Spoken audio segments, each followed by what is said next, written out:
Thank you, everybody. This is my name is Diane Cece. This is the April 20th monthly meeting of the East Norwalk Neighborhood Association. A couple of quick announcements before we introduce our guests for the evening. This has been a topic that's of great interest in East Norwalk, as well as a number of other areas in the city. And we understand it's no public comment or anything, but on Wednesday nights, Planning and Zoning Commission agenda, they do have an item where they'll be discussing residential parking passes. And so we encourage folks who are interested in that topic to tune in live if you can, so you can observe the presentation and discussion. And if not, I think we'll be able to post a separate list of that as well. I don't want to speak for Charles, but if we can do that, we'll get that out to folks too. A big reminder for this weekend, the shredding event is on Saturday, 9 to 11. Hoping for good weather because it is rain or shine. And for the folks who are on here who have volunteered, if you can shoot us a quick email and confirm your attendance so that we have a final list. And if you can send that email to info@eastnorwalk.org. The good news from last month, I don't think we updated you yet, but the website newsletter sign-up forms are now working. So if you know of friends or neighbors or anybody in the city who thinks that they were trying to get on and they weren't actually getting the links, we have now since fixed that. So folks can go right there. It's super easy to sign up. And then I don't want to go through some of the announcements that we have because we just posted them in the weekend newsletter yesterday. But one of them is for the bulky waste collection that's in our part of town on the 24th. And so you'll want to click on the link in our email because it gives you the link to the instructions, how to set up schedule an appointment, and how the program actually works. And there were a couple of other announcements in our email newsletter yesterday as well. So you'll want to click on that. If there's someone new who's on this chat tonight that needs the newsletter, you can go to our website and sign up or email us at info@eastnorwalk.org. And I can also send you the prior email as well for your review. Okay, so without further ado, as you all know, we have the good fortune of Steve Kleppin agreeing to come and be our guest this evening on what is a fairly controversial application. It's the latest one that's come in for Norden Place. There's a portion of the applications that deal with subdivision and a nursery, and we've asked Steve to just briefly talk about that. But really what we want to do is spend the evening getting feedback from him and an actual overview of the site plan and the operations that will be operating under the Metropolitan Transportation Authority, MTA, for their transportation maintenance facility up at Norden. And so, and then Steve, after you're done, what we're going to do is we're going to open it up to questions and comments. I will preface it by saying that because this application, and Steve, you can explain it as well, but because this is an active application before the Planning and Zoning Commission, and because there is about to be a public hearing legally posted for May 8th, and we'll get confirmation of that as well. Mr. Kleppin is restricted by from speaking about certain aspects of this application beyond the facts and data of what they're looking to do and the compliance thereof to the zoning regulations for that zone. But I do know that he is able to, just in the same way that you would call his office or email into Steve and the commission, he's absolutely able to hear your questions, your comments, and if you have suggestions. There's no restriction on that as far as I know. That, I'm assuming you can see that, right? Yes, we can see it, Steve. Great. Okay. So good evening, everybody. Thanks for having me tonight to talk about a couple of projects up at the Norden site. It jumped ahead of me. Little preview you got. Can you guys actually see Steve's screen? I'm seeing my own back again at the PowerPoint. I'm seeing Steve's screen, which says 3 simultaneous applications, Corville Nursery. Okay, got it. Okay, Permit. thanks, Roberta. Sorry, I had another screen up. Thanks. Go ahead, Steve. Sure. So the slide's a little self-explanatory here. I just thought, we did get a lot of questions from folks about what was going on at the site. There were things kind of moving at the same time. So just thought maybe it would be helpful to explain that a little bit, talk a little bit about where things stand with the application you're most concerned with. And then obviously, as Diane said, take any questions that you have. So there were 3 applications kind of submitted simultaneously on the site. The first one was for the Corville Nursery, which has been operating for, I don't know, maybe a month, 3 weeks or so now. I would say they're probably getting into their busy season now. So I think between now and sometime in June is probably when they'll be the most active. So that operation is allowed via zoning permit on the site. So that means that they can come in, assuming all their paperwork is in order, and take out a permit to operate a nursery at that location. There was some confusion for a couple of different things. We did let them kind of pre-stage and set things up a little early because they had to vacate their site in South Norwalk. They're ordering plant material from across the country, and that material ships in March, so they need a place to ship it. So we let them kind of get their water line set up, their hoop houses set up, and some of their, just overall staging set up. We told them they could not actually operate the site until their permits were in place, and they were waiting for the new zoning regulations to come in place before they could actually file that aspect of the zoning permit. So we did allow that to occur. So they've been operating, like I said, for a few weeks. They did take out some trees, some scrub brush and things along some of the property lines. Our proposal or requirement was that, which leads into the second application, which was actual subdivision of the property, was that assuming the third application gets approved, that there's going to be a kind of a unified street screening and landscaping plan submitted and approved as part of that application. So we'll work on that. The subdivision regulations do require street trees at certain distances along the street, but we thought it would probably be better if we just kind of looked at that property as a whole, even though it's subdivided now. The subdivision application was approved, I think it was in March. They split off the larger 30+ acre piece into 3 lots. 3-acre lot going to Corville, which I think that closing happens any day now. And then there's the southern piece that borders the railroad tracks. That's kind of where DOT has been using for staging for the last couple of years. So I'm not sure what the long-term plan is for that lot, but that's currently, proposed to be used as it is for DOT. The last in the application you're, I think, most interested in is the site plan application for MTA. Oops, sorry, I kind of talked right over my slides here. All right, now I'm caught up. So the last site and application is for MTA, which they're proposing to use about 113,000 square feet of the building, as well as a good portion of the existing parking lot area, which is kind of in the southeast corner of the site. So if you were to pull into the upper driveway, which is also the access way that goes to the Avalon site, you take a right and it would be in the far corner. A lot of it's blocked off now because they had a lot of problems on the property with vandalism, vagrants, drag racing, you name it. There were all kinds of other things that you probably don't want to know about as well that were going on there. So they've kind of secured the site finally and got it blocked off. And again, the proposals have MTA operate that southeast corner of the site.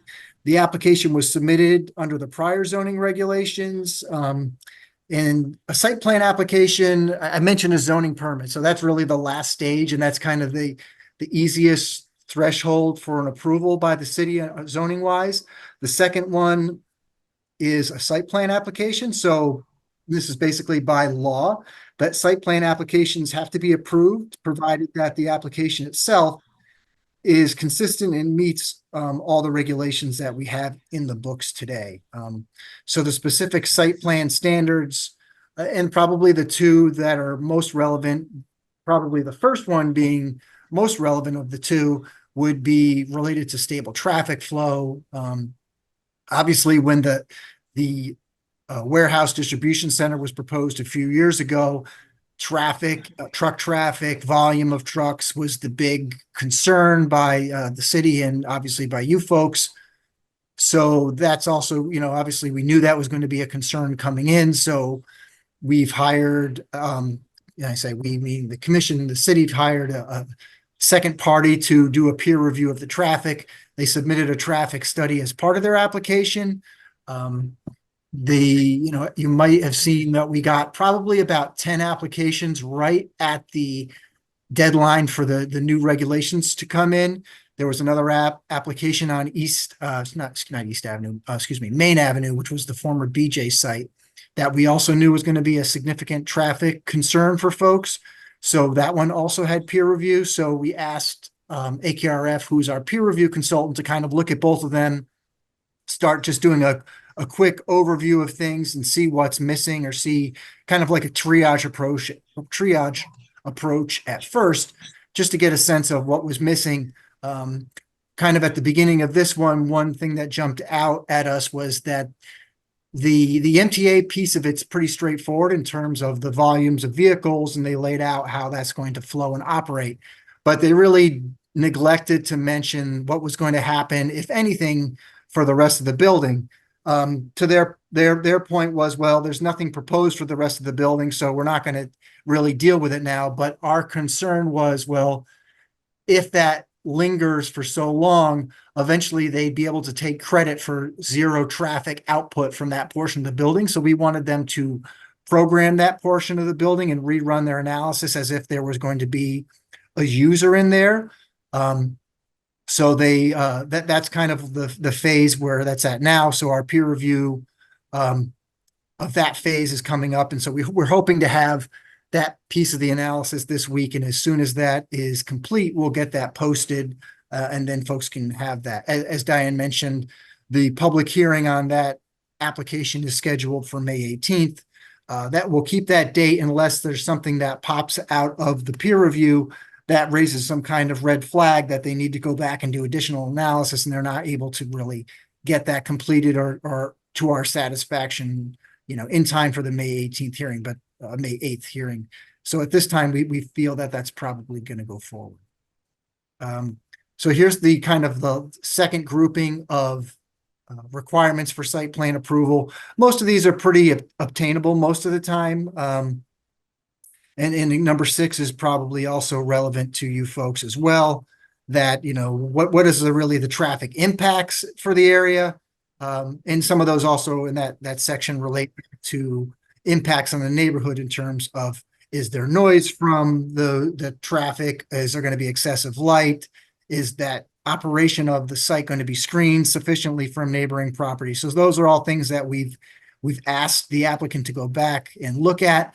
I sent them just this afternoon. It will get posted to the webpage tomorrow, kind of reiterating the items that we wanted them to focus on and make sure that are adequately addressed in writing prior to the meeting.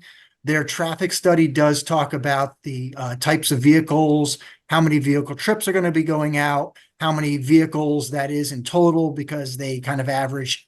They're projecting about 150 employees at the site, with a little over 100 exiting the site once they arrive and get their assignments for wherever their job site is for the day. So they load up with their materials, get their assignment. And on average, there's about 3 MTA workers per vehicle that go out. So even though there's 120 or so plus or minus that go out to the sites, they're, vehicle sharing when they go out. And then the rest of the 150 employees are either office staff, or I'd imagine there's also a certain number of those folks who work in the yard. Maybe there's a mechanic or two that works on vehicles, somebody organizing the yard, whether they get materials in or something like that. So I'm sure there's that aspect of it as well.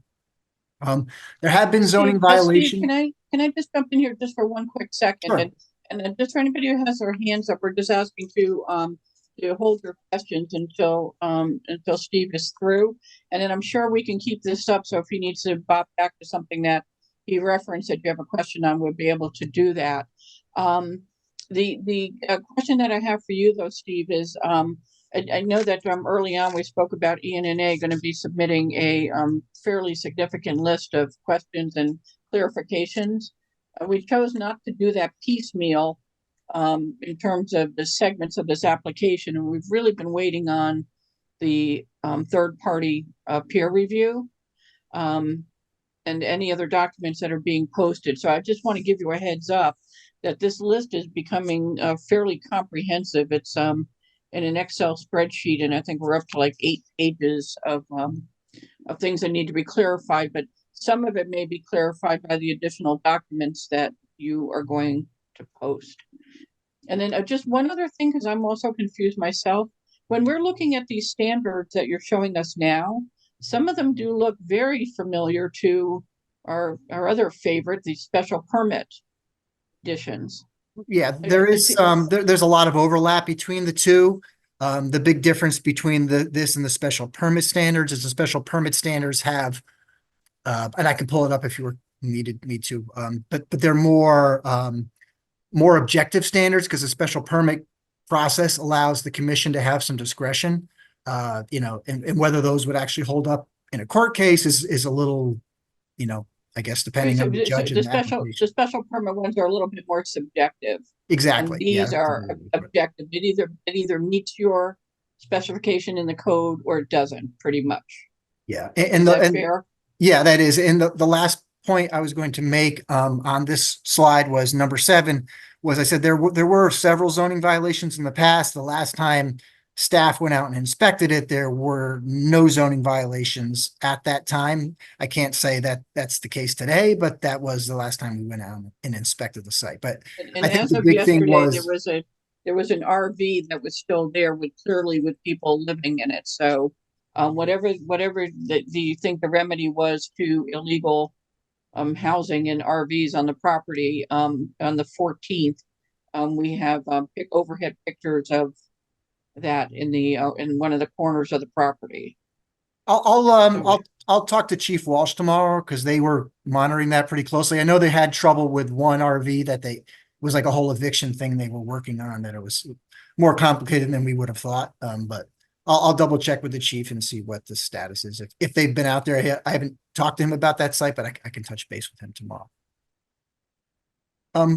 So I kind of mentioned some of this already. We do have the peer review of traffic underway from AKRF, and last we heard that was scheduled to come back to us this week. I don't know an exact date. The public hearing is scheduled for May 8th, and that will be a hybrid. So it'll be in person in the council chambers and also via Zoom. So if you whatever your preference is, if you wanted to attend or speak, you have 2 different options. That's all I had for slides. I can take this down if you would like. Okay, yeah, if you can do that, and then if we need to go back to a certain paragraph or page, for the special hearing or for the public hearing, Steve, I noticed May 8th is a special meeting. Is this the only item on there? Because we've been awaiting a full review of this with the commission and then to have a public hearing scheduled, but it looks like it's all in the same night now. Yeah, that they're right now, and I don't know what's going to happen between now and that point. We have a hearing tomorrow night on an application that's going to get bumped, so I don't know where that's going to bump to. But we have the only 2 applications we scheduled for that night were this project and the main Ave project, but I don't know if that one's going to have a public hearing or not. It's up to the commission. They kind of hinted they wanted to, but I'm not sure if that's still their pleasure. I'll know more Wednesday night with that. Okay, and you already have this requested. I know the commission has it that our ENNA is requesting that the public hearing not be scheduled except for 4 weeks, which you and I agreed on is adequate, but 4 weeks from the time that ENNA and the residents have access to all the documents. So, depending on what else is coming in besides the peer review traffic study sometime this week, if there's anything else, any approvals or any other documents or feedback or agencies that have not reported, we would request that you delay the public hearing and not schedule it until we have access to all the documents. Yeah, the only thing that I would anticipate they'll they'll respond to my memo at some point in time to my questions. I think I had about 10 questions. And I imagine TMP will probably weigh in on the peer review report, but I'm going to guess it probably would not vary much different from what the peer review report's going to indicate. Okay, but those will be posted though, right? Because we normally see the list of questions from staff and the commission and the other departments and agencies. Yeah, And we have not seen those yet. my memo will go, I think my first memo is up on the site. If not, it should have been, but my second memo, I asked somebody to post it tomorrow. So it should be up tomorrow morning. Okay, and then TMP and the others as well. I mean, unless you know of some timing is of the essence for May 8th. I think that it would benefit everyone involved and even the applicants when we submit our list of questions, they may agree to then to say to push that off for another week or so. Yeah, I'd leave that up to them if they don't feel they can address your questions or not. Okay.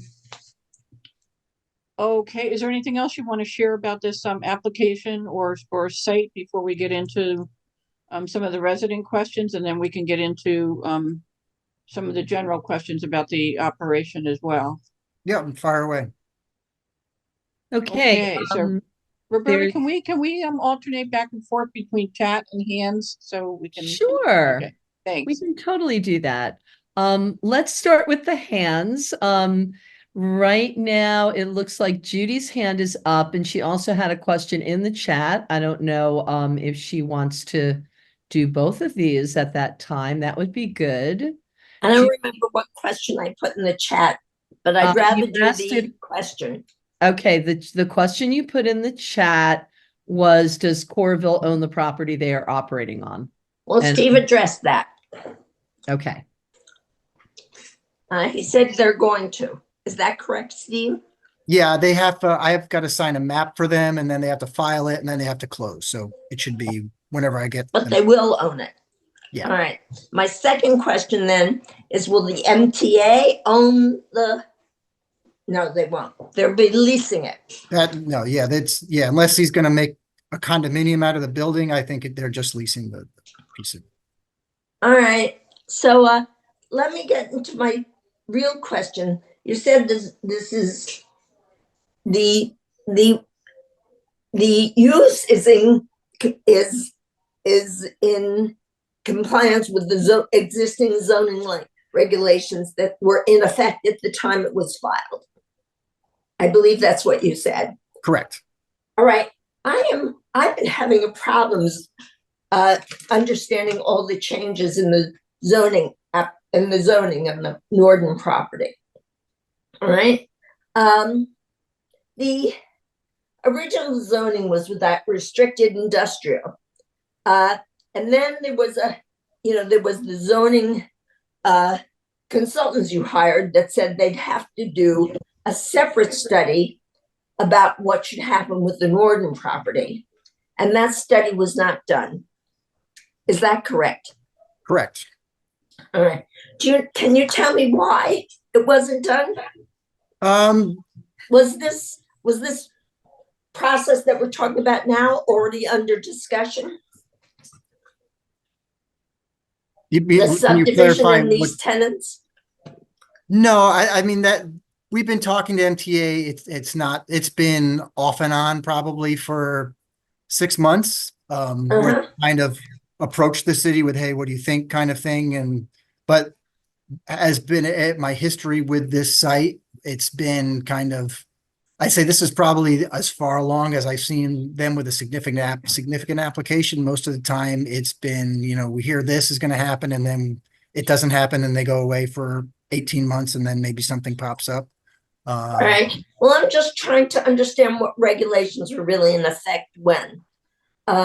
So it was restricted industrial, and now you said it was in compliance with it's no longer, there was a change. Right. So the current zone with the new recently adopted regulations is called SDLI, which is light industrial, which is pretty similar to the zone, the former zone. It was, as you're correct, it was restricted industrial, and that that zone was eliminated when we did the industrial zone study probably 18 months ago.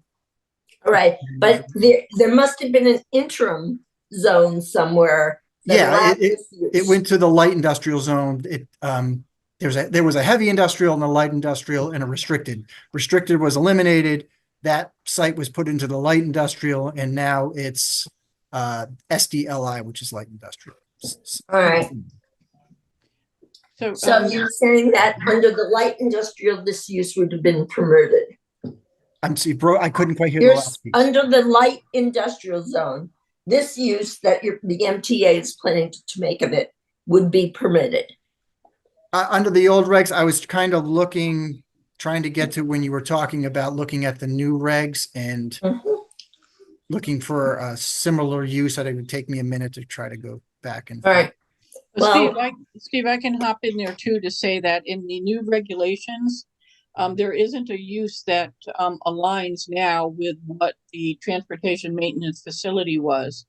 And I couldn't find anything that would fit. And so the assumption that we've made and we've discussed with residents is that had this application been filed a week later, the use wouldn't have been permitted. And so it was in the old one and it wouldn't be permitted in the new one. There was one that came close, but it would have been a special permit. And so, we're kind of faced with this from a timing thing. I want to be polite because as polite as I can be, Steve, because you are our guest. And all right, I just have one more thing, Diane. Yeah. Oh, I'm sorry, Judy. I thought we're done. Go ahead. No, the DOT use was permitted, a permitted use. The DOT that has the yard area now. Yeah. That's the DOT. So the DOT does what the DOT does.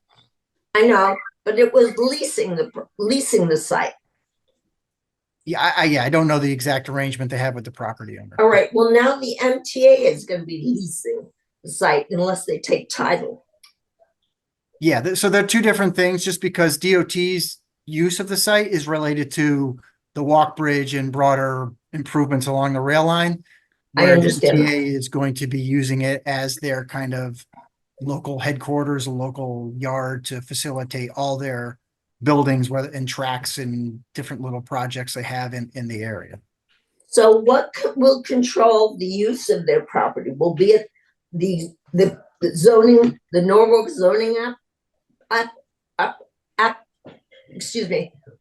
regulations, or will they will be leasing it from the owner? It's my understanding they're leasing it from the owner. So whatever happens with the rest of the building is subject to what's allowed in the zoning regulations. Whatever happens in the future on the area where DOT is maintaining along the railroad tracks is also subject to the new zoning regulations. All right, but if you allow this owner under the old zoning regulations to do this use, what I'm concerned about is that the MTA will be negotiating the lease with the owner after the zoning application is approved. After this application is approved, and Norwalk will have no direct influence, contact with the owner, with the MTA. The MTA will be operating under the terms of the lease. And for you won't be a party of the lease to the lease. No, but general lease languages, they have to be in compliance with, applicable city regulations, and the site plan approval conditions and standards would apply to the MTA as well. So they have to, whatever so typically if assume we approve the project, we reference whatever plans and documents that they submit as part of that. So there's a site plan that's submitted where they show in this section of the site, they're storing timber. In this section of the site, they're storing, parking equipment. So as long as they're generally complying with that plan, then they're in compliance. I mean, all right, but that's compliance with that sort of intermediate zoning regs. I mean, the ones that weren't the final and the ones that weren't the first. There was some sort of medium period there. So they're complying with it. So this site plan is submitted under the zoning regulations that were in effect up until February 19th of 2024. All right. So how long a period of time was there between? I'm just confused by all of this. I mean, there's a use that would not be permitted under the present regulations and would not have been permitted under the original existing. And yet somehow there was a period of time when, this thing was flopped into a different zone, and bingo, so in perpetuity, they're now having a heavier use that would now be allowed. Am I thinking of this correctly? Tell me if no, I'm not. I'll shut up. I'd have to go back and look at the initial restricted industrial zone regulations to look at the use there versus the light industrial use. That would probably be the only answer to the question. Okay. Steve, I'll jump in there too, because to the best of my knowledge, there wasn't a gap there. The restricted industrial had something that was worded very similar to this. And I know that because originally, when you were looking at that zone, we had a long list of objectionable uses that we wanted removed. And this is where I'll try to be polite now. So this was one of the uses that we wanted removed, and we had 3 opportunities to get rid of it, along with some other not so nice uses. With the switch from restricted industrial over in the industrial zone study, and then it could have been changed anytime after that, and then it could have been changed when we were looking at even during the EBTZ process. So to the best of my knowledge, it was an approved use under the old guidelines that we tried to get rid of, and it wouldn't have gone away until the February 19th use. Now, to be fair to people who are following this discussion, it's a little confusing, but Steve has been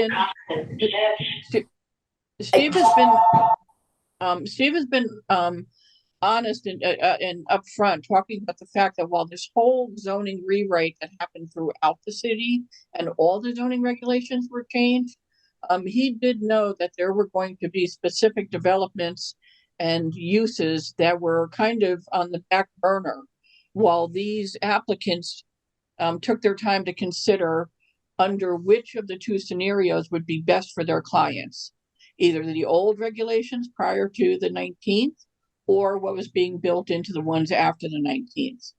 So in the end, I don't think it was really a surprise that, I think you just said you got 10 zoning applications in that were under the old ones, because when folks did realize that there were greater restrictions in some of these areas in the new zoning, they were able to get them in under the wire.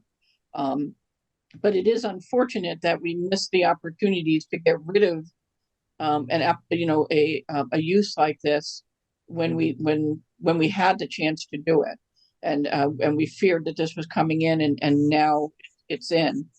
And I know folks are concerned about, we're comparing this also to the warehouse distribution one that we kind of beat back 3 years ago, and it's certainly not to the scale of that, Steve.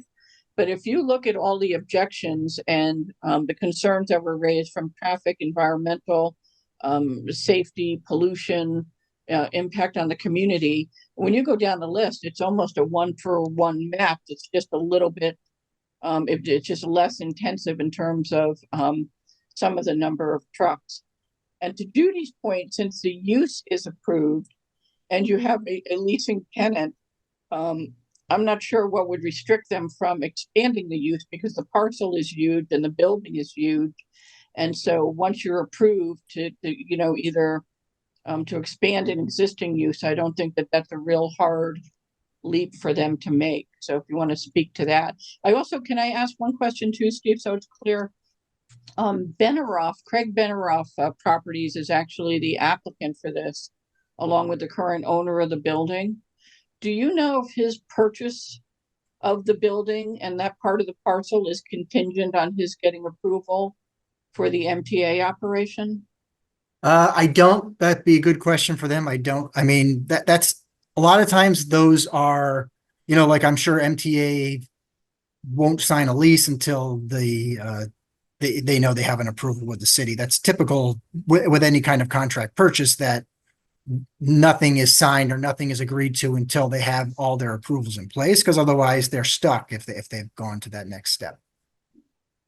Okay, but it sounds like it's pretty, far along, and it's just conditioned on this going through on May 8th. I would assume Isn't it? so. That would be my guess. Okay, thanks. And I forgot your other question, so I'm sorry.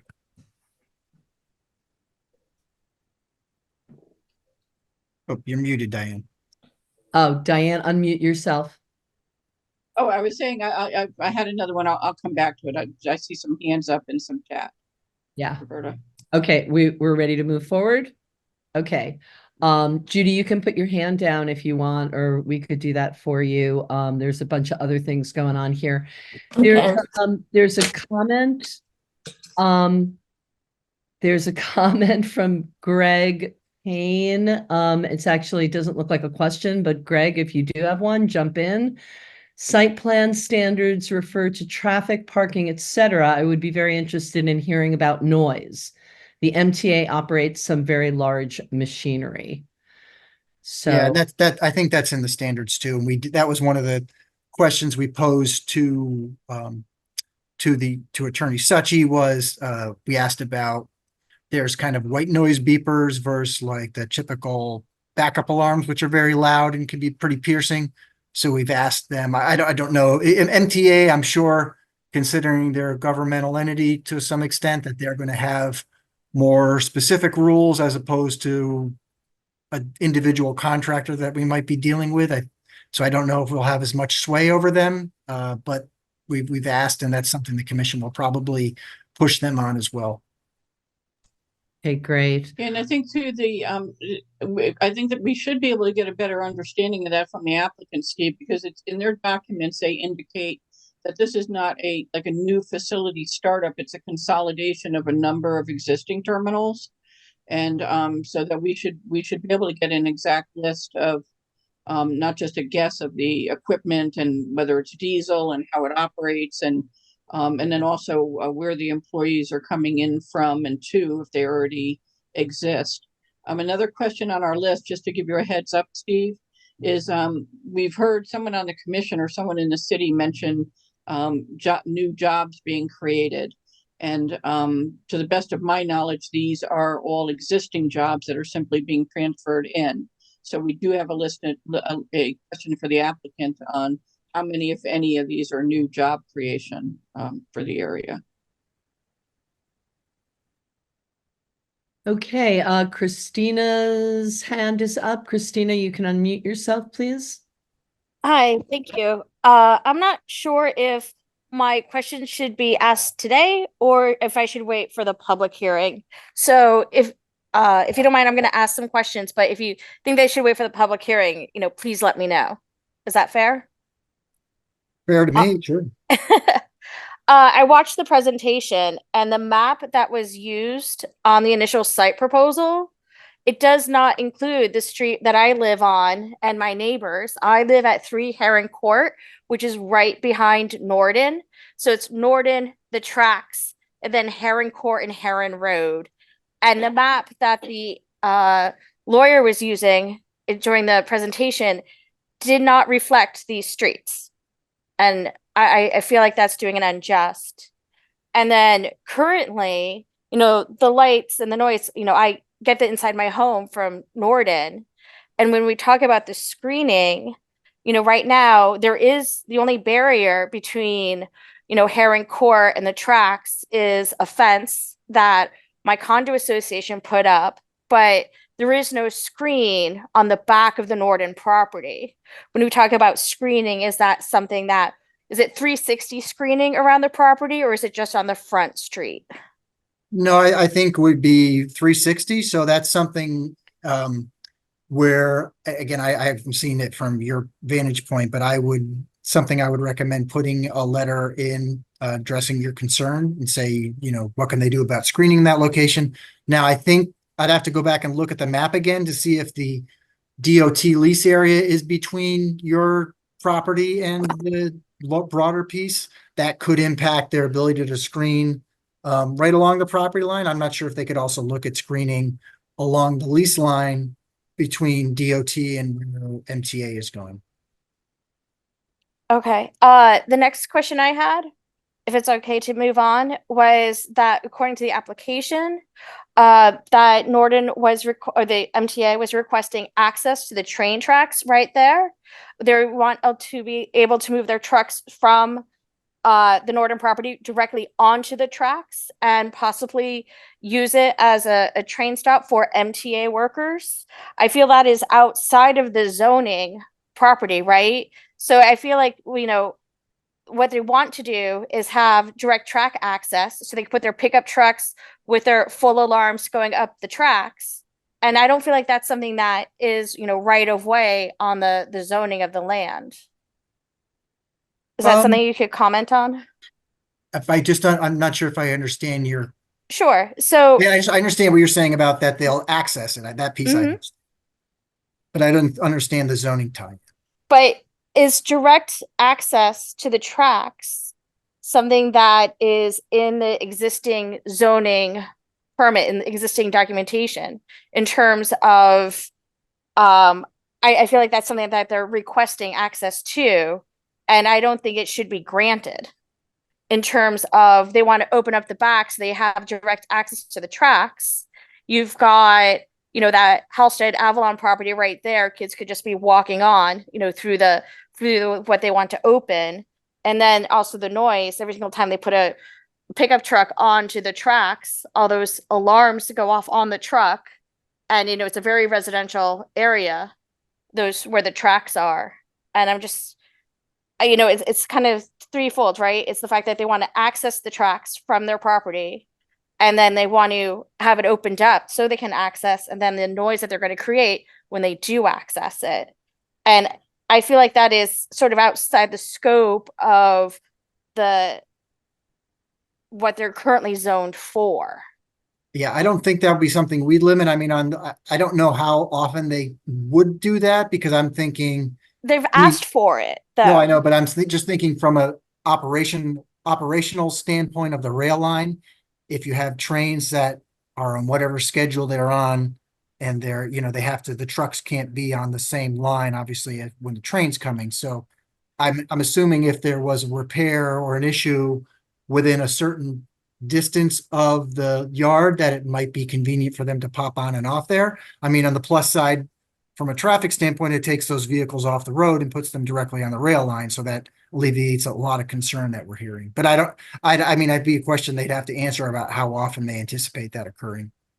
Okay, and will they also ever be using it as an official train stop? Meaning, currently in Stamford, where they have an MTA hub, you know, there's the stop in Stamford, and then sometimes you'll be on a train that stops an extra time just for that MTA worker to get off. You know, I make sure that it's not used as an additional train stop for MTA workers. That's another good question to pose to them. That from an operational standpoint, that seems a little odd too, just because I'm just thinking about the conversations we had trying to get a train stop at Wall Street, and the fact that DOT was adamant that they would not put another train stop in such close proximity to existing train stops. So Right, but this wouldn't be for the public. Right. This is for the MTA only workers. Like I know, currently they do it but in if you're trying to Stamford. if you're trying to keep a schedule with a train, if you've got to stop, unload passengers, start again, that's still a minute or two where they pride themselves on every minute they can maintain. I'm just saying I've been on trains where we've stopped, like out, you know, where you've got the stop in Stamford, and then 2 minutes later they stop again and unload and onload MTA workers. Yeah. So I mean, that I don't I think don't want that'd that be to something- happen here at Norton.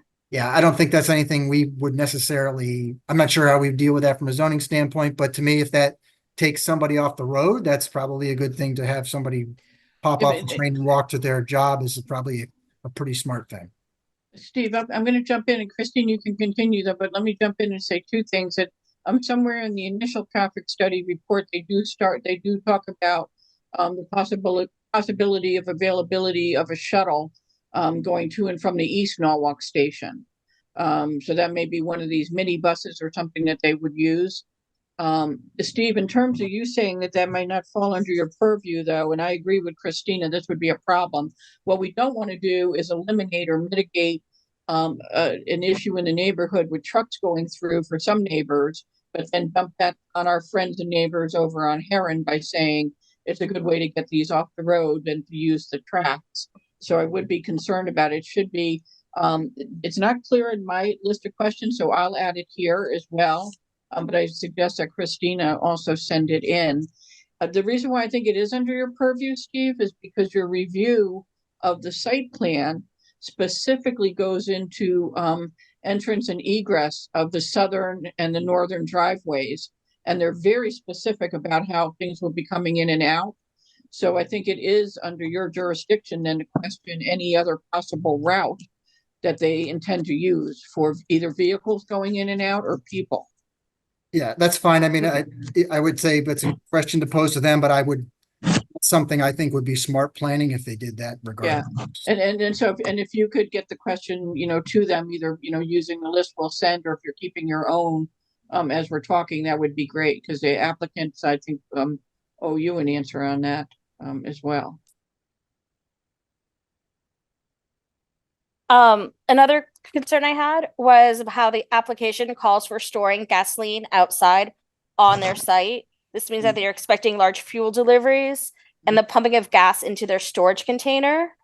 Not only does this mean noise, but there are wetlands, especially between on Norden and then Norden onto Heron Court and Heron Road. And I'm worried about potential gas spills due to the wetlands that are on the property in the area. This also goes back to the fact that the currently the owners of Norden are mandated by the state to do groundwater testing. They do groundwater testing 2 times a year on Heron Court and Heron Road, and the results of those are kept to just the property owner. I guess if something egregiously negative occurs on those test results, they are reported to the state. But if this application is to move forward, is there any possibility of getting those groundwater testing results made available to the residents due to the fact that we're going to have gasoline and machinery on the Norden property?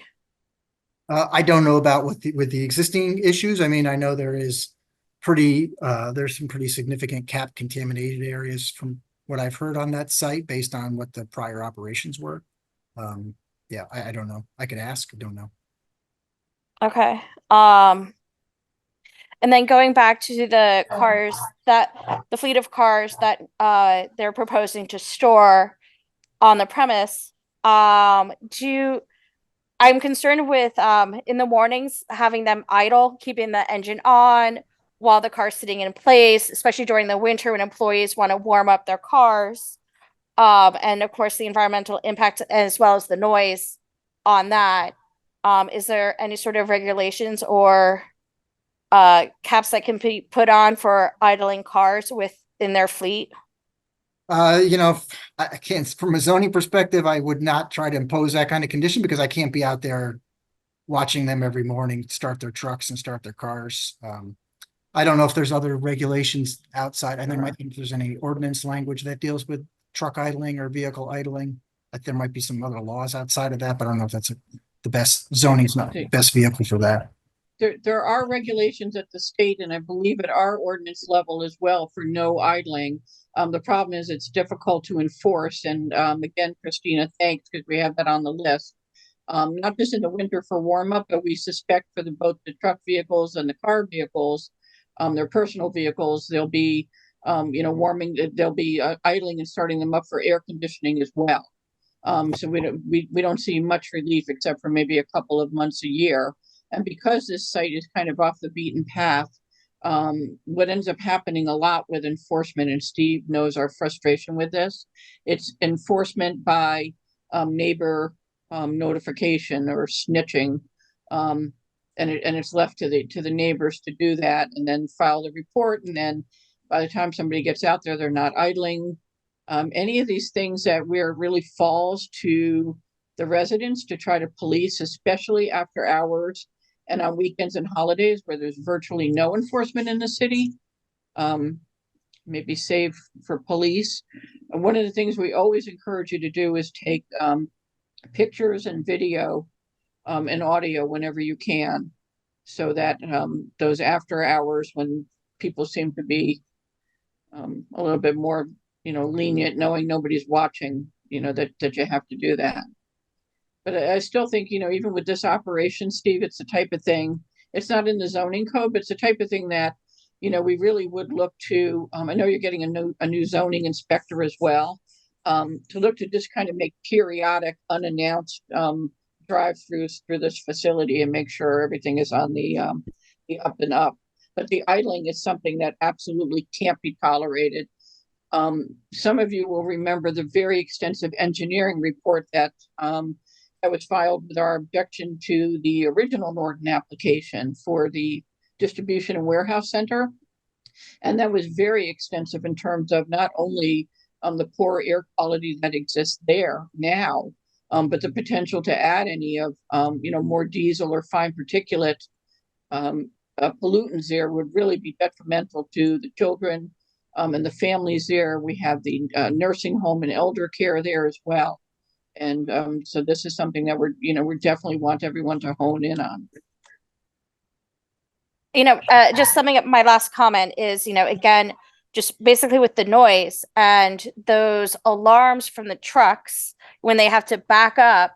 And, we went through this with the walk bridge. Sure, they said that they removed some of those alarms from their trucks, but when they got deliveries, those trucks always had the backup alarms. And then I know firsthand that every single time a pickup truck drives up the tracks, it flares, those warning signs, the warning alarms, and those tracks are in a very residential area.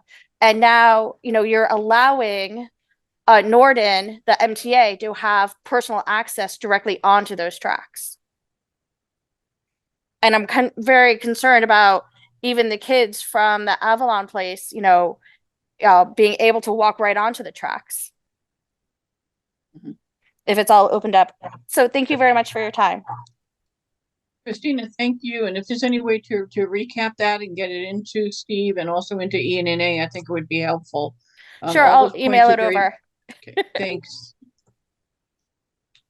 Okay, Roberta. Hey,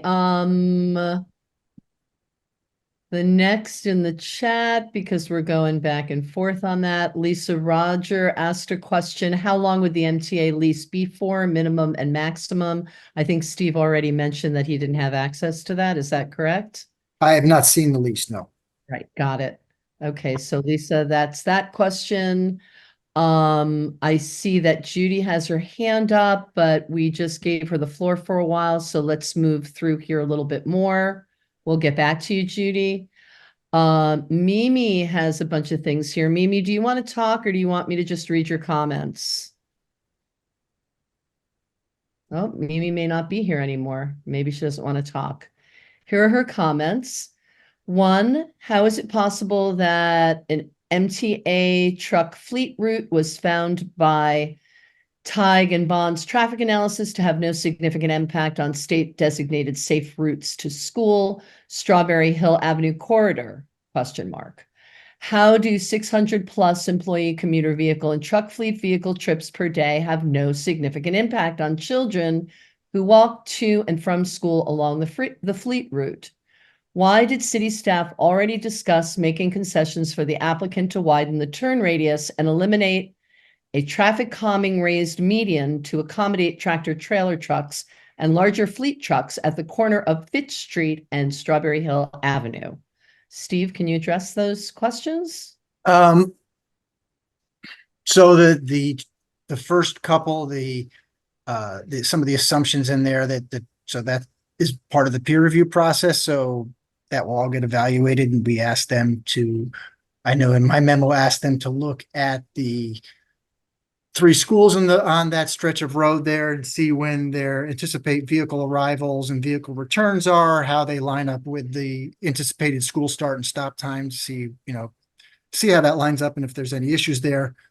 With the last one, I might be speaking out of turn there with the with the turning radius, and I think that was just based on the math of that intersection. That probably better comment for TMP to address, but I know they looked at that and just said you need to have it mountable because otherwise any trucks aren't going to be able to make that turn. So that was like, if they're going to fix the intersection, that was the appropriate way to fix it. But that's still all under review with the peer review as well as the city. Okay. Also here, JJ has a comment that says, Steve is saying that the zoning does not prohibit a new MTA stop that Christina is asking about? Question mark. I'm asking if zoning prohibits this. So I'd have to think about it. I don't know why, if a train just stopped and there was a platform or whatever for an employee to get off, I don't know if that's something we'd regulate. I don't know why we would try to stop it. I don't understand. Okay. JJ, if you're still here and you want to jump in, unmute yourself. Yeah, I'm still here. Thank you. I think I might misunderstand what the balance of power is in meetings like this, but my response to that, Steve, is we might want to regulate it because people that live near those tracks have an adverse problem with it. So that's why. All I'm wondering is, especially tied to the lease question, and who looks at the lease and who actually, Judy's questions around who actually has jurisdiction or any power to enforce that. That's really all I'm asking. So if I remember what you said in response to these comments earlier, Steve, it was, well, you'll have, but all I'm asking is, okay, so where's the backboard to this? Everything okay? Yeah, where's the backboard? Like, who is the stopgap? Is it the state of Connecticut? Is it the city of Norwalk? Is it zoning? Is it the police? So when something goes wrong, because of course people are going to use property in a way that it wasn't zoned for. I mean, that's just, come on, of course. They're going to do it. So then who then is the entity that helps to regulate this so that so that it doesn't all fall to just the residents? I mean, some of it is okay for the residents because it's part of what we do, but yeah, that's it. I think I posed the question clearly enough. So I'm sorry, I'm going to have to re-ask it. So the question was if like they propose to have an employee stop there and they get, I'm not understanding how that would get abused or misused. It's really about them deciding that they're going to use the tracks, and a couple of things have been discussed, and it doesn't matter how it's going to get abused. Something or another is going to get abused. And so my question is, as far as the leasing terms go, which entity is it that we would, turn to in terms of having it enforced? So the zoning approval and the zoning regulations would dictate what they can do on their property. Okay. Assuming they operate within those parameters and don't go outside of those conditions of approval, then they're operating within the law. Now, if there are other city ordinances, like a noise ordinance that they're violating for some function, they're starting work at 5 a.m. and revving up trucks and right, people whistles, sleeping in their vehicles, things like that. Would be I understand. Okay, so then the terms of the agreement, them using that property, the usage, I don't know what you call it in terms of zoning, but the usage, the regulations, those will be outlined as far as what they can do in terms of use the train tracks. Is that accurate? I'm going to think about that one a little more. I mean, Okay, good. Thank you. and I'm not sure. I don't know if I have an answer for you right now. All right, we'll look forward to it, the answer. Thank you very much. JJ and Steve, I'll jump in again here too, to say that, unless something is specifically allowed, then it's generally not allowed. But Steve, some of these things that you're hearing, I think can be conditioned on approval. So for people that have concerns for quality of life impacts that aren't necessarily covered strictly under a zoning regulation or a code that Steve can enforce, then it's within the power of the commission to say, look, if you want us to approve this thing, there's some conditions that we'd really like to see imposed on this. One of which could be that there's either limited or no use of the railroad track that abuts the residential neighborhood there. Now, the burden then would be on the applicant to come back, or Miss, Attorney Suchi, to say, you can't require us to do that. It's not in the regulations. We have access to it. But if we don't ask for that condition to be in there, then it won't be in there. What are your thoughts on that, Steve, on some of these, and that one in particular, to condition it? I don't know. I have to think about that. At one point in time, year and a half ago, at least, I was talking with Craig Benefor, and we were kicking around ideas he had, and there was an idea of having actually maybe they would manufacture train engines there or something like that, so they would have access to the tracks for the spur, and that could be something I think really exciting that would happen there. So I don't know if I want to jump right in and say they shouldn't have any access to the tracks. I mean, it's in a railroad track. It's an active transportation corridor. So wouldn't that be a new application then for a new use for manufacturing of something? We're only talking about fabrication of steel. Where are we talking about an approved use of manufacturing? But we're not. But I'm just saying down the road that could be something that could be a viable use on that site. So I don't want to put a condition on there that hamstrings them from doing something that would benefit everybody, benefit the city.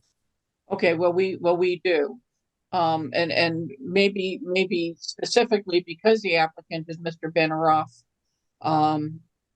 and had the prior application with the warehousing and distribution, that we want to be especially cautious about anything that can be expanded under your current terminology. So if you already have something in there that allows manufacturing under this, fabrication of steel, and then he's just going to expand that to then be able to manufacture anything, we would be extremely concerned, because then that also includes, more deliveries and more trucks of raw materials and more stuff going out, and noise, and possible pollution as well. So, well, I mean, something to keep in mind, I didn't touch on this at all, is, technically they could fill up that entire building piecemeal without any commission approval.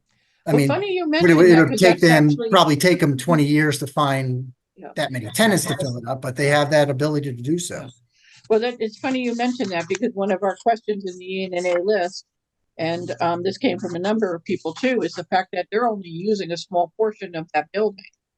And so what is their intention? I'm sure from a profit point of view, there's some intention on Mr. Beneroff's point to maximize the leasing of that building. And because they're only analysis for future potential impact on traffic and everything, they're suggesting a data center, which literally has virtually no human beings or cars or anything.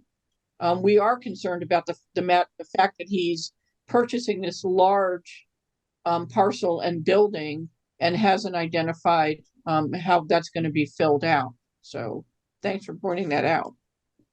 Yeah, and so any larger project down the road would have to, anything over probably 20,000 square feet would have to come in and go through a different approval process. But all the excess office space that's there, they're only using a fraction of what's there. As they come in with tenants that are just fit ups for small portions of office, those just go kind of right over the counter, correct? No. Yeah, no whether hearing. that's theoretically, yeah, but it just, I don't know how viable a lot of that is. I don't know if there's any market for something like that. I just don't think that's realistic right now. Okay. I think they're more likely to find a larger tenant looking for a larger space, but I doubt they're going to get a 20,000 square foot office user. I think we'd try to push them into different parts of the city if we could, but yeah. Interesting that's what exists in terms of the rest of the building and the parcel, and yet they're looking to buy it and lease it just for MTA and leave the rest of it potentially empty. Kind of interesting. Okay, Roberta. Okay, Mimi has a part 2 to her question, and I believe she may be on the line now. So Mimi, if you're there and you want to unmute. Hey, Hi. hi. Let Do me you go want me back to, to I yeah, gotta you find want my to go back in the question. chat? Wait, Well, I wrote it in chat. Hold yeah. on. It says Attorney Liz Suchy said, have you gotten there yet? Yeah, no, I'm trying to get back. Why Okay. can't I get back? Oh, there we go. I'm going into chat. I'm sorry. I'm like juggling. I am like spinning plates tonight. We understand. I Okay. think we all are. Are you Yeah. there? All right. Yeah, I'm Okay, here. I cool. got it. Got All it. right. It's okay. So Attorney Liz Succi, did I say that right? Succi said fabrication and light manufacturing will be done by those employees remaining on site daily. The applicant stated that light manufacturing of MTA items will take place on site. What items are being manufactured? How much per day is being manufactured? What volume of greenhouse gas emissions will be released into the air daily, weekly, monthly? And what are the plans to mitigate environmental pollutants brought by this application? Where is an environmental impact study?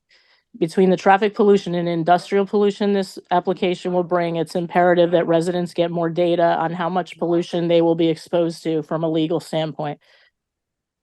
Yeah, happy to forward that to Attorney Suchy to answer, but I mean, I'm just thinking of it out loud. If they, have to repair tracks or something like that, I'm sure there's welding and there's different things like that. They get different parts and components and have to assemble them into broader projects. I would assume that takes place. Right, but Steve, that's a huge polluter. Steel manufacturing, steel fabrication is a Well, not steel huge. manufacturing, that. Well, It's not a it was, smelter. it said, well, that's what we're trying to figure this out. It was mentioned steel, it was mentioned steel fabrication. She mentioned fabrication and light manufacturing. The applicant themselves said light manufacturing of MTA items. So what does that entail? Like, what are we looking at here? Yeah, I'm happy to have her expand on that if you'd like. Well, I mean, we have to expand on that because that could be a huge amount of greenhouse gas emissions, pollutants coming into Oh, the air.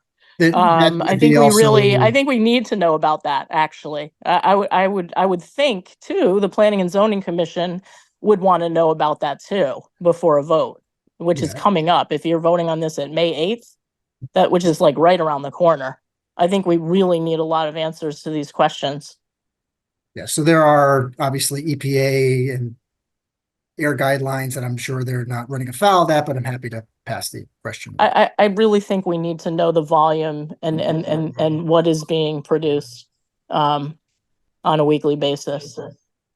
Steve, I'm a little more concerned too. Now we're talking about this, that it sounds then that you have not seen this particular issue or question come in from the commissioners to you, to the applicant. Is this the first time that you're hearing about the concern with the environmental impact? They have not. From what they've requested it? described, yeah, we haven't raised that as a concern on our end. It didn't come up when you in the meeting discussing the subdivision. I was shocked that not one planning and zoning commissioner did not bring this up, to be honest. Yeah.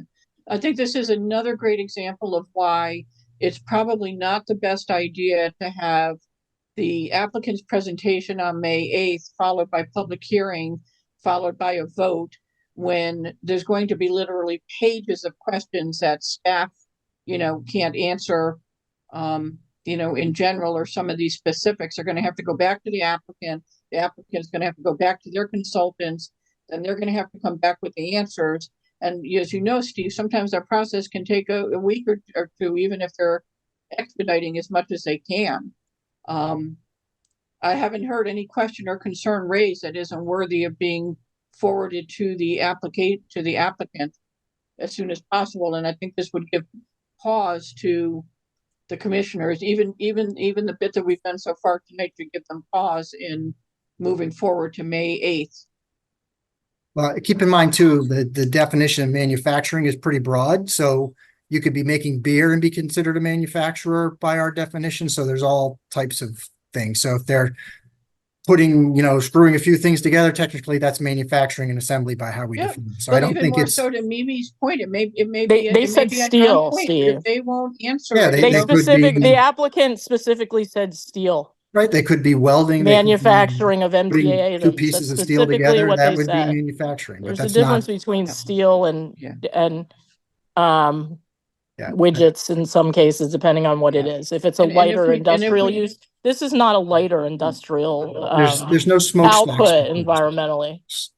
Well, it doesn't have to be smokestacks to still be Right. polluting. Thank you, Mimi. You're welcome. Thanks, Mimi. You're welcome. Okay, Charles has a comment in the chat that says on the list of vehicles supplied to the commission by the applicant, there was mentioned use of logging trucks. Many can be as large as tractor trailers. Has this been taken into account in the current traffic studies, and has the applicant clarified the frequencies of these deliveries and the route the trucks will take?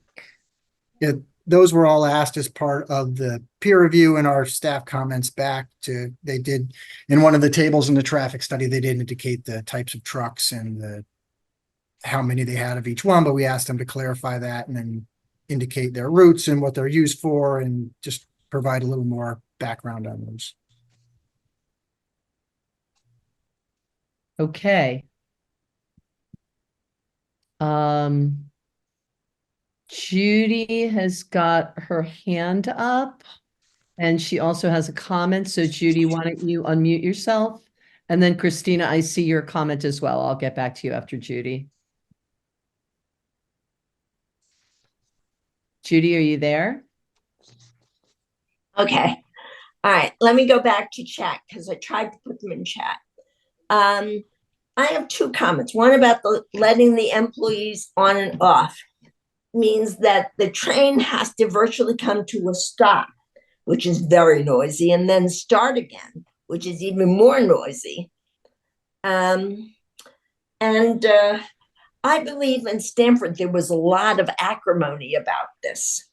It's not that they have a platform there, it's that they let them sort of jump off.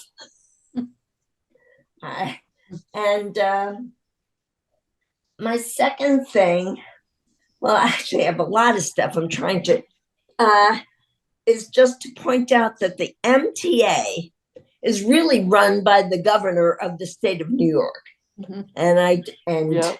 In terms of their uses, I mean, it's a pretty big bear that we're going to be fighting. I mean, if the, the manufacturing, I believe that Norton did on site was really assembly. They might have, made a widget or two here or there, but it was not smelting or anything like that. That is a very heavy industrial use. So I think it's very important to make clear what's going on. All right. And all right, Steve, I don't want to be a gadfly on this, but I have a lot of things going on in my head about this. I don't even abut the property. But anyway, all right, that's it. There's just one more quick comment that Judy had in the chat, which I think would be useful. I don't think I heard you say it, Judy. Has anyone on the commission visited any site that the MTA uses in a similar capacity and compared the area surrounding the site? I don't know. No one's mentioned that to me, so I have no idea. Okay. Steve, can we mention the potential that you're requesting for a site visit or no? Yeah, I mean, I don't think we would do that. I mean, the way I envisioned it was if you had a group of people that wanted to meet with the property owner on the site, that I think they gave us two dates. One was preferable and one was like more of a backup. So if you would check with whoever wants to go, and I could pass that on to them and see if that was workable. Yeah, ENNA will send out an email because I find I think most people may be like me. Whenever I'm looking at these civil plans and blueprints and stuff overhead, it makes no sense to me. When I'm looking at it, it makes my eyes glaze over and I can't really get a sense of the scope of the operation or the building itself. So we did put in a request for a possible tour of the facility to show us what the layout would be. And they're proposing a couple of dates that might work for them in the morning. So we'll throw those out. And if folks are interested in meeting over there to actually see what might be going on, Steve, That's a know, great idea. sorry, That's a Roberta. great idea, Diane. Okay, thanks. Yep, and we'll get a number and see if we can make that work before May 8th, but I'm still hopeful after all this goes through that maybe May 8th, and when Steve gets to Attorney Suchi, maybe May 8th, it's not in her best interest to keep this as May 8th. Steve, while we're waiting for some more questions here, I've tried to, in the interest of fairness, I've tried to look at these applications for any redeeming qualities that they may have.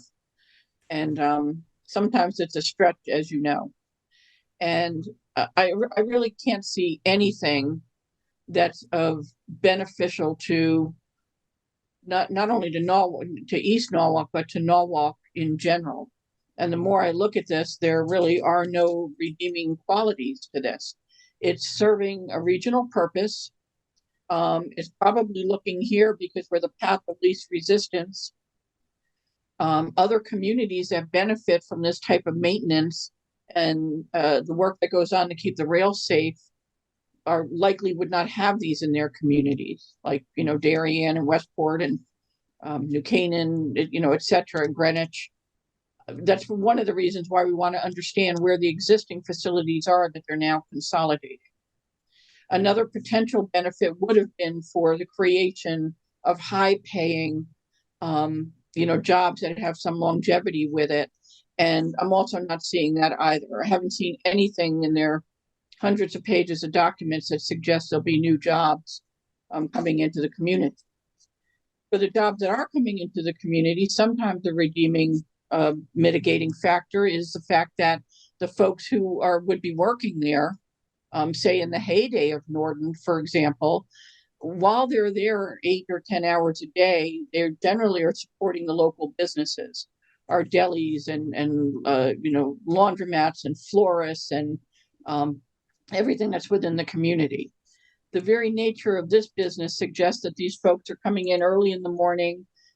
They are on target to get to where they need to be, to get in another vehicle and to get dispatched out as quickly as they can. Time is money with this stuff, which also, by the way, leads to speeding and other problems in the neighborhood. And then we have the exact same in reverse. They're all coming back at the end of the day. Really what they want to do is they want to get into their vehicles and get home. And so we don't even see this as a potential benefit for what it could generate within East Norwalk for our local friends who own businesses here. And perhaps another big point too is that from an economic development point of view, we continue to be disappointed in the lack of proactive effort to bring in the types of businesses that have not only those redeeming qualities, but also add to our grand list. And I'm looking up this question now, but you can add it to your list for the applicants. As far as I can tell, the MTA is a tax exempt entity under the way that they're structured. And so I don't think that any of their operation for anything within the building that they'd be operating, if it's under their name, or their fleet of cars and trucks and vehicles would be taxable either. So in the interest of trying to get, you know, we talk about trying to get industry and business into Norwalk to increase the grand list and take the burden off of revenue of residents. Not only do I not think this is going to be adding a lot, I'm not sure it's going to add anything at all. And yet it's going to be a strain on our infrastructure, our water, our sewer, our utilities, our roads, especially with this amount of traffic going through. So I really did try to find something good about why we would even consider this. And all I can find is all the reasons, again, why, not to beat a dead horse, but why this use should have come off the list a long time ago and really prevented this from coming into us. I also want to say, when people are talking about the applicant, I don't think there's anything, the MTA is not the applicant, correct, Steve? No, it's the property owners, yeah. Okay, so in terms of dealing with MTA, that's off the table to the extent that the property owner would allow us to, you know, have those conversations, or their attorney would. We're dealing with Better Off Properties, the same person who tried as hard as they could to dump a distribution warehouse center on us. That application, as you know, was subsequently withdrawn, but one of the things that's concerning is that they're certainly not using the same legal firm again, but now they have attorney Suchi, who's, intimately familiar with, making sure that these applications are vetted to the point where it would be hard for the commission to deny them. And we're in a particularly bad situation because this is not a special permit. And as Steve said, what the commissioners are looking at, they mostly have to take an objective view. Either it's 100 trucks or it's not 100 trucks. I mean, they have to be looking at the facts and data on this. So, just a couple points to respond to that. I think while it's not maybe, whether it's 150 new employees or it's not, whatever the number is, there's still employment being added into the city versus them being added elsewhere. I think if you look around what happens with commercial properties now, where the properties that we've lost or tenants that we've lost, they've gone to other locations and then taken employees or put employees back into those spots. So yeah, in a perfect world, it'd be great if there was some company that started with 10 employees and ended up with 500 at that site. But is that realistic or is that likely at this point in time? I don't know. There are definite positives to having a tenant that's going to occupy over 100,000 square foot of a now completely vacant 600,000 square foot building that's been an attractive nuisance for all kinds of individuals for the last several years. I'm hoping that this at least provides, at a very minimum, provides stability to the site, provides a source of revenue for the site, and hopefully spurs the property owner to actually invest more and make the site more attractive and viable for other tenants that might be interested in something as well. So I think those are positives. I think, relatively speaking, I understand nobody wants trucks on the road and there's concerns about that, but I think it overall is a pretty low impact in terms of vehicle trips because, the employees, the bulk of the employees are getting there before the morning rush. A lot of them probably before the schools get to school, and then they go out at probably post-peak, and then they come back in the afternoon. Now, their return trips in the afternoon, I have to see if they're going to coincide with when the schools get out. And so that's something that we'll have to take a closer look at. But I think trying to think about what else would you put on that site. I mean, I think there's any number of, whether those are residential, commercial operations that would generate within 100,000 square foot would generate a lot more traffic. And then even if it was housing would generate more traffic. And just thinking about the way people shop and buy and commute and don't commute now, that kind of activity generates more traffic, I think, now than a lot of other tenants might. I think from the traffic point of view, Steve, and some of us were talking about this the other day, if you had said that it's, 1,000 cars in and out and truck deliveries like, Amazon and UPS, maybe moving trucks in and out, but that the facility was going to look to be developed by someone who is providing senior housing and veteran housing and housing for the disabled, you'd probably be hard pressed to find people in East Norwalk that would not either not oppose that or even outright come out to support that.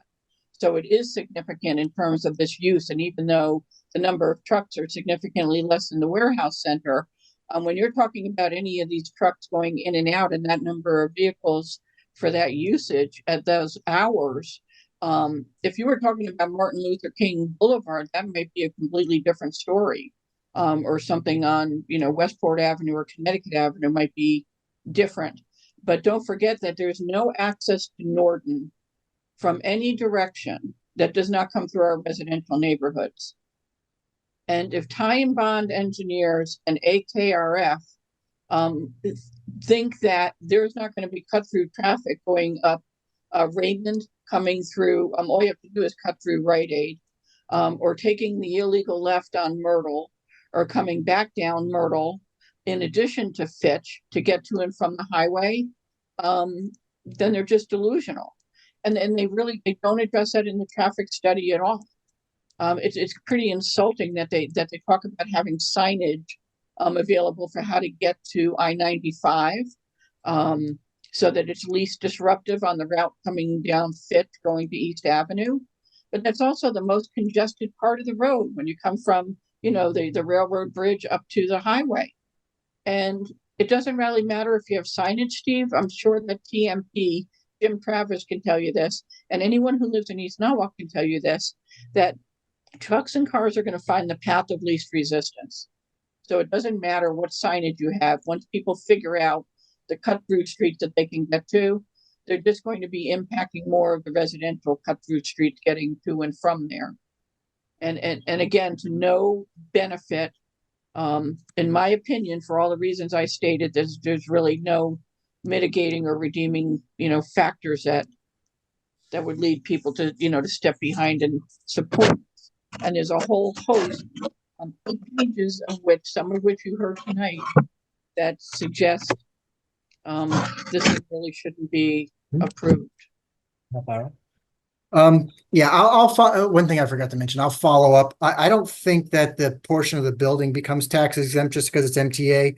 The vehicles is a good question. I can ask that question, but I know we've had that same issue with the hospital leasing space before, and they're not tax exempt if they lease the space. If they own it and it's the hospital, it's a different category.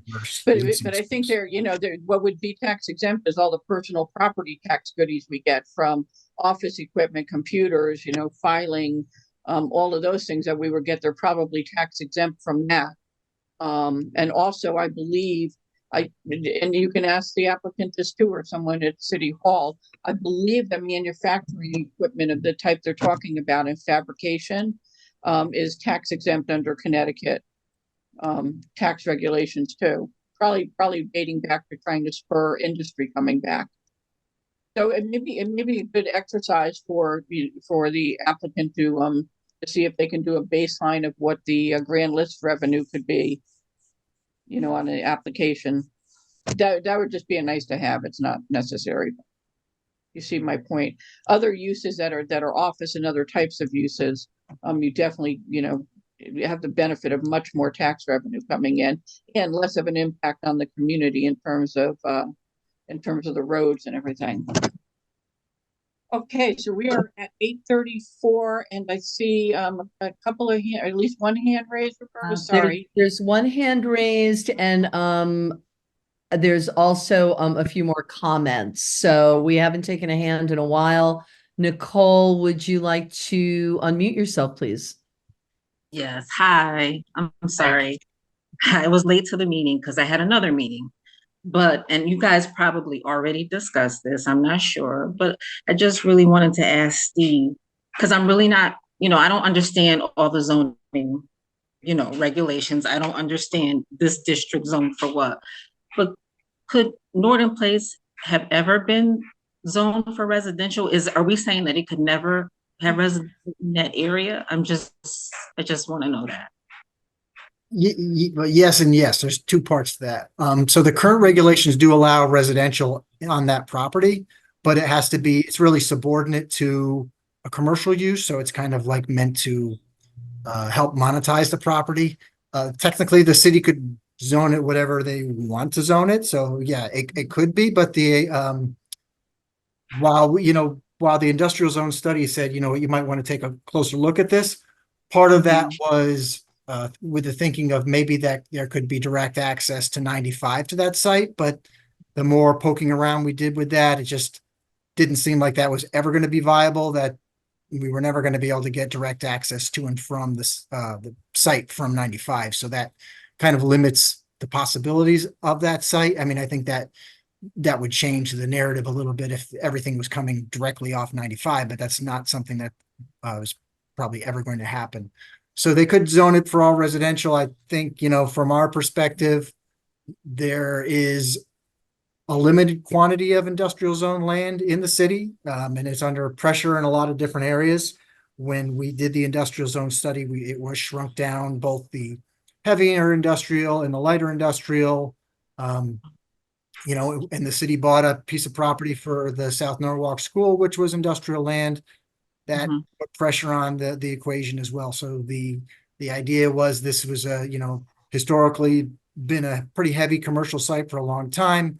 The more current zoning allows for a lighter type of industrial zoning on that site. So we felt that that was a good long-term future. If we can, ideally we'd love to have this great company in there that was all high-paying jobs, and it was a high-tech thing, and it was research and development, and no one would know they were there and was generating jobs, but that's not what we have in front of us. So we're trying, ideally we'd like to see that happen, but right now, hopefully this can start to spur things as an anchor tenant. Okay. All right. Well, thank you. I live down the old Avalon. I live down in there. So I've been there when there was business there, and I'm there now. We're seeing that, it's all boarded up. So I just feel like it's so much space that you can do more to it. The building is the lots are just sitting there. So I don't know why we can't have, some housing there as well. But that's the only question I had. But thank you so much. Thanks, Nicole. Thanks, Nicole. There's a couple of more comments in the chat here. Christina said, I know there are wetlands on Heron Court and Heron Road. Are there not wetlands at Norden? There are wetlands. They're not in any proximity to the proposed area under development there. I think they're more in the eastern, northeastern. Remember, this is a 30-acre site, so there's the other piece on the other side of the data center. So that, I think there's wetlands in that direction. And if there are, I could probably put them in a survey. There's not anything, the area where they're gonna stage is all asphalt area, so they're not going anywhere near any wetlands that I'm aware of. Yeah, and they There are are wetlands required to, underneath the asphalt. yikes. And then they are required to manage their runoff, so that'll come through DPW as well. Steve, I think did Inland Wetlands give an approval on this by saying that it was outside of the review area? They did an approval on the subdivision application. Okay, right, okay. Okay, and Henry Chapman has a question. Why is Steve defending this potential project? When he states, what else are we going to do with that space? It's a clear indication of how we continue coming up with these projects. Henry, would you like to unmute yourself and add to that, or? Sure, I'm happy to do that. Thank you for inviting me on the call. When I hear you, Steve, ask a question like that, it definitely makes me think that we're pushing almost any project that comes along onto this site.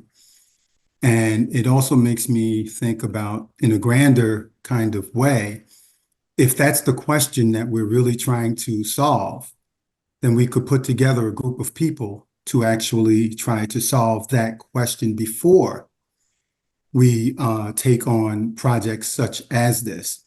And instead of our city being in a reactive state to respond to these developers, we could be in a proactive state where we decide this is the type of project we like in this space. Now let's go out and maybe RFP for that type of facility. So that's what I meant by the comment that I left there. Thank you, Roberta, for allowing me to express more on that. So, sorry about that. Thank you. So the zoning regulations that were in effect prior to pertaining to the industrial zones did lay out the uses that the city preferred on these areas. I know you may not agree or may not want those and object to some of those, but those were the items that were included. And so and my response would be those are the items that the city was, anticipating and hoping in some shape or form. And this site, I can't control what the property owner does in terms of their marketing, in terms of how they view this site in their grander portfolio. I think, as I said, I think it's only 113,000 of the whole 600,000 square foot building. I would hope that this gets filled up with great tenants on the rest of it. And hopefully this will spur them to see this as an opportunity to invest more, attract more, try to bring in other users on the site as well and make it a little more viable operation that generates jobs for the area. That's the way I would hope it would unfold. Mr. Chapman, thank you so much for that. I think couldn't have said it better. And in terms of being proactive. And Steve, I hope that how do I ask this now? So since this application is in and almost seems imminent, have you abandoned the request for funding for the Norton parcel zoning study with professional consultants who can assist in suggesting what should go there and how to lure what we want there? I wouldn't say it's abandoned. Personally, I never felt it was actually necessary to do that. I don't know. From a land use perspective, I don't think it's something that needs an outside consultant to come in and tell anybody what the uses are there. If it was a question of, to me, it's more the uses are, especially under the new regulations, broad enough to capture any use from a manufacturing standpoint that the city would want. Now, I don't know if we need a consultant to come in and help us market or recruit. That's a different kind of analysis versus a land use study. I don't think, personally, I mean, based on all the meetings I've been in different studies, I don't think we need any assistance on the land use study side, really anywhere. I think in the same way that that we did one for the water for the waterfront because of how unique that is and the opportunities. I know even you had said at one point that and it is the northern parcel is entirely unique. I think not just within Norwalk, but within this region. And I think that very fact of how unique it is, the size and the history and where it lays within the residential areas would warrant it, but we will agree to disagree on that, but hope that we can move forward with Mr. Chapman's suggestion to be more proactive through economic and community development there. Okay, so we have a couple of more minutes. Do we have anybody else, Roberta? And then Steve can walk us through the next step before we let him go. Okay, we don't have any more hands raised right now. Judy did have one question. If Benaroff is doing this under some interim zoning regs, what's to keep him from going back to the original warehouse condominium use? So warehousing isn't allowed use, and I think there's a maximum square footage they can do. I don't have that opened up in front of me. They could not do a distribution center that's not permitted in this zone. So, and when, believe it or not, but when they first proposed that, we kind of told them it was DOA, and they went forward to the juncture they went forward with anyway. So I don't think you'll see that. I think you're seeing it all over the area. There's so many distribution centers that are actually closing up now. Amazon is closing buildings that they just built 2 years ago based on just shifts post-pandemic. So I don't see a demand for distribution centers. I haven't seen any inquiries anywhere in the city for a distribution center. I see some for self-storage, which we discourage, warehouse space somewhat, and sometimes manufacturing pops up, but not frequent enough for my liking.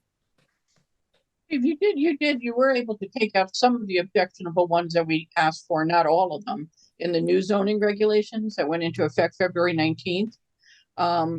So regardless of this application with the MTA and Benaroff, if they were to come in now with a new application, it would be 100% under the new regulations? Correct. Okay. So, and I know that you said that you're still open to revisiting those regulations as we see fit. So I think there were a couple of more things in there we'd like taken out. I think it's easier to take stuff out than to put stuff in. But we should visit that down the road. I have another question I wanted to ask Steve.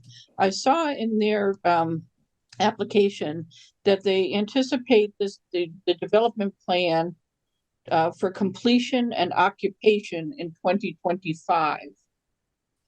So is this all fit up within the building, or what is the nature of why they wouldn't be occupying it basically right away.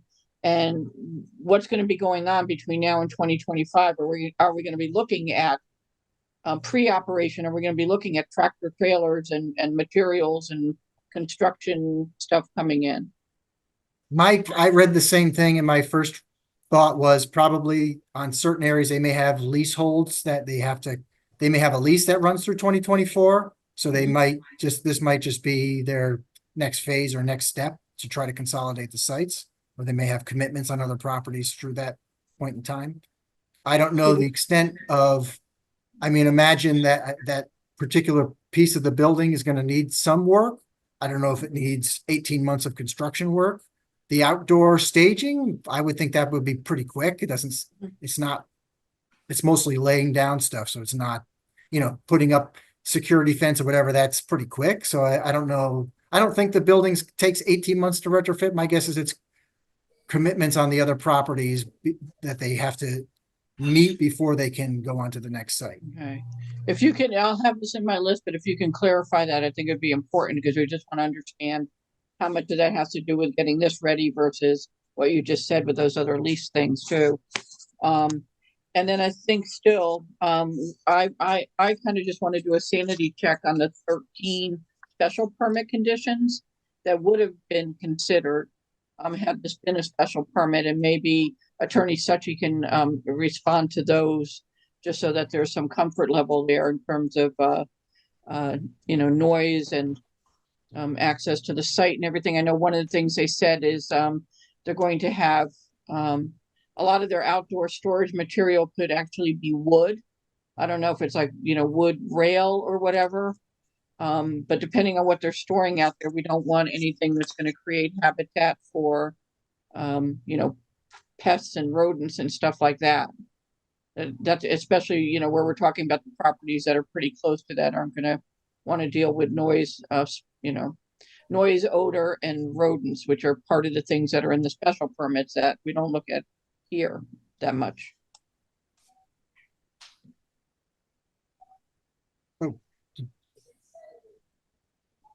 That can probably be conditioned in that they have to, maintain the site so that it's clean and there's no health,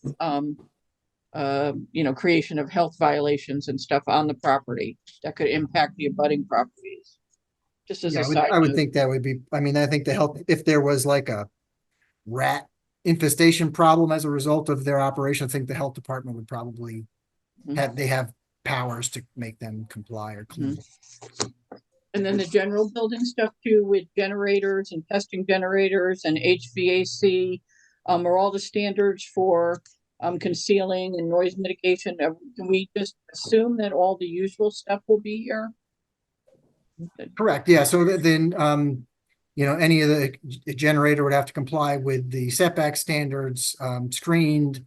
All the HVAC equipment would have to be screened, especially if they're going to put it on the roof, we'd make them screen it. Okay, and condition the any testing of these things as well to be during the week, during the day. Yeah, and I did ask them about weekend operations and if they have nighttime operations at all. If they're, outside of, say, there's a derailment or a track blows out and they have to do something at night, but I did ask them to clarify that. Okay, so can you just recap the next steps for us? I know you're at some point this week you're expecting the full peer review traffic study. What happens after that in between the May 8th and then what happens on May 8th? So the peer review traffic from AKRF is due this week. I don't have a specific date, but as soon as that is reviewed, and then we'll take a look and then put it up on the web page for the application. It will also be forwarded to the applicant. I'm anticipating there's going to be something in there that the applicant's going to have to respond to.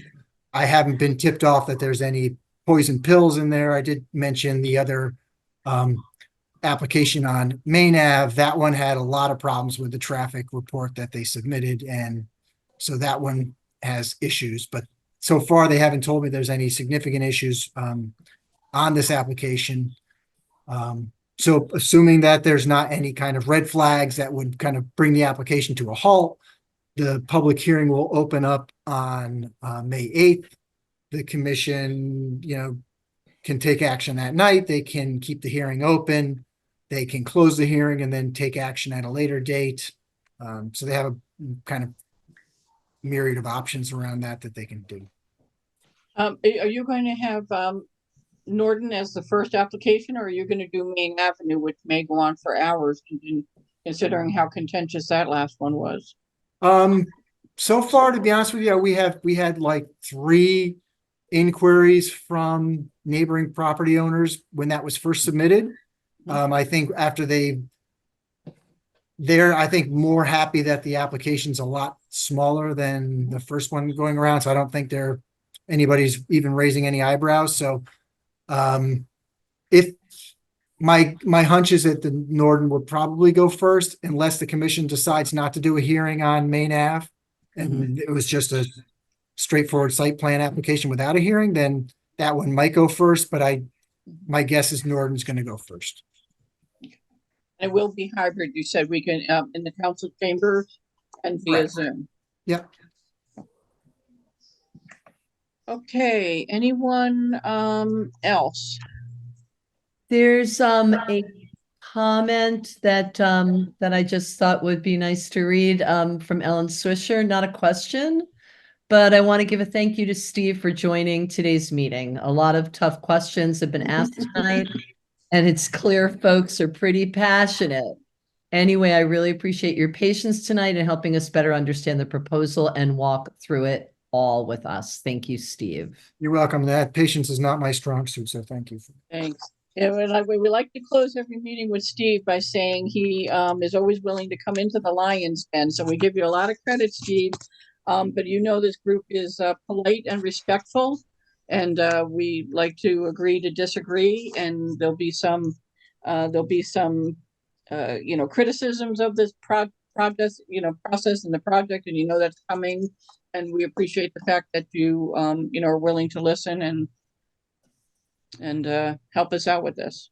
Sure, no problem. Okay, so there's really nothing else from ENNA.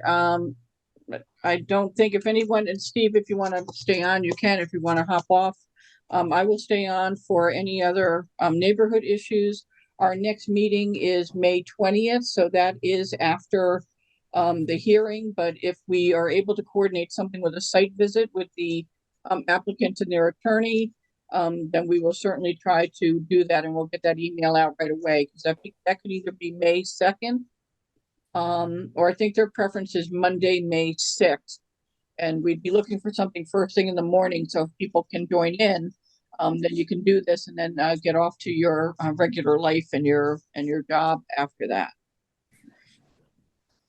Okay, any neighborhood issues that people want to put on the table, or questions or concerns that you don't want to email in or just want to get in front of everybody that's here? We haven't heard anything yet on the Mason Lodge. We still have St. Thomas Church School, the school, on our watch list. And if you got the email yesterday, you'll see that even tomorrow or Wednesday, we expect a demolition of Jimmy's Deli on Van Zandt Street. And we could have asked Steve that, actually. Is he still on, or he's gone? No, he's gone. Okay, because that Jimmy's Deli on Van Zandt Street is likely to come in under the East Avenue Village Transit Zone application, and that little parcel there could be 21 apartment units. So we're anxiously awaiting to see what they're planning on doing, but they are moving ahead with the demolition this week.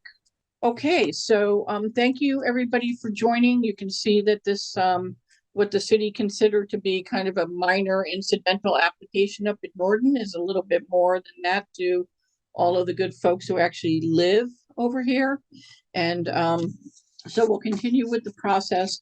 A couple of other things you should know is that we have a proposal from a professional traffic engineer to do our own complete review of all this traffic information. We needed a bit of a defibrillator, just taking a look at what that might cost, but if it seems worthwhile, I think we can swing that. One of the reasons why I'm holding off making a decision on that is we absolutely need this third party review that Steve was talking about, that it's expected this week. but we don't know if that's tomorrow or Friday, and then by the time they post it, it could be next week. That may answer many of the questions that we would actually need the experts' help on, and it may negate some of the concerns. So we're kind of in a, a catch-22 here. We don't want to pay somebody a boatload of money that's for stuff we're not going to use, but we also then may not be able to get somebody for this particular person if we're waiting any longer. Most of you, oops, hopefully I didn't freeze up there. Most of you know by now as well that we're also consulting with a land use attorney to possibly file as an intervener on this case for us based on the environmental issues.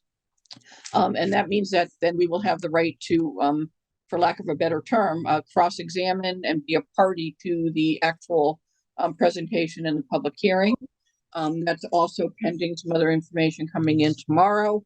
And we just reached out to an environmental engineer who is someone who can, a professional engineer who can do some of the analysis and comments on the air pollution and the other things that we may need help with there. So there are some things happening behind the scenes, but the clock, as usual, is working against us. So we're doing the best we can. And it would have been a little bit better if the applicant had engaged us before they filed. But once they file and they start the clock, then we're kind of on our own. Thanks, everybody. All right, thank you, Diane.